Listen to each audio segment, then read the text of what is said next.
يقول ابن القيم رحمه الله: ما من عبد يعيب على أخيه ذنبا إلا ويبتلى به، فإذا بلغك عن فلان سيئة فقل غفر الله لنا وله. ويقول ابن مسعود: والله لو أن أحدا عير رجلا رضع من كلبة لرضع هو من كلبة. وورد عن ابن عمر رضي الله عنهما أنه قال: والله لو عيرت امرأة حبلى بحملها لخشيت أن أحمل.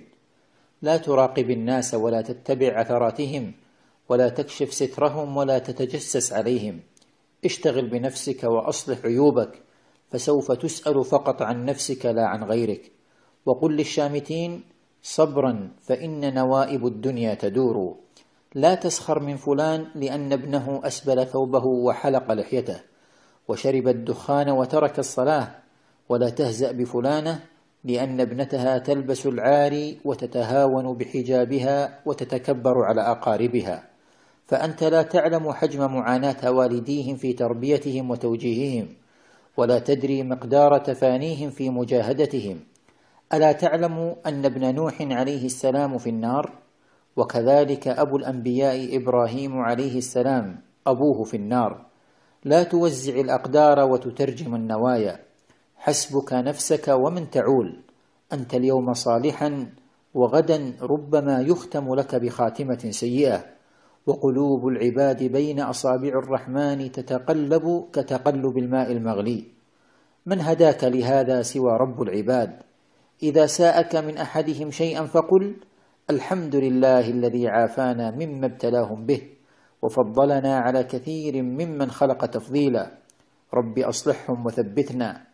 وورد: اللهم يا مقلب القلوب ثبت قلبي على دينك، ويا مصرف الأمور صرف أمري على طاعتك.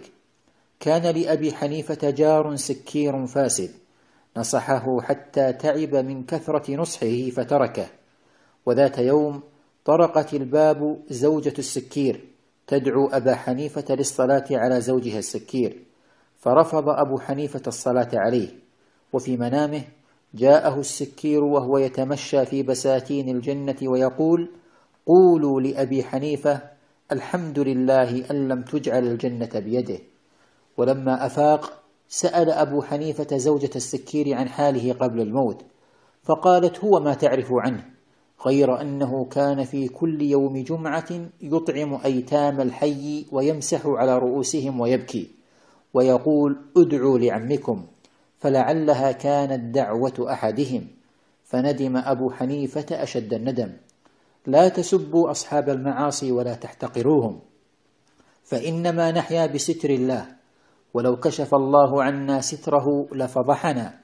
ولا تغتروا بكثرة صيام أو صلاة، فلا تدري من يكون إلى الله أقرب. انصح ولا تفضح، وعاتب دون أن تجرح. لا تغتر ولا تسخر، فالأيام تتقلب كما هي القلوب. وفق الله الجميع لما يحب ويرضى.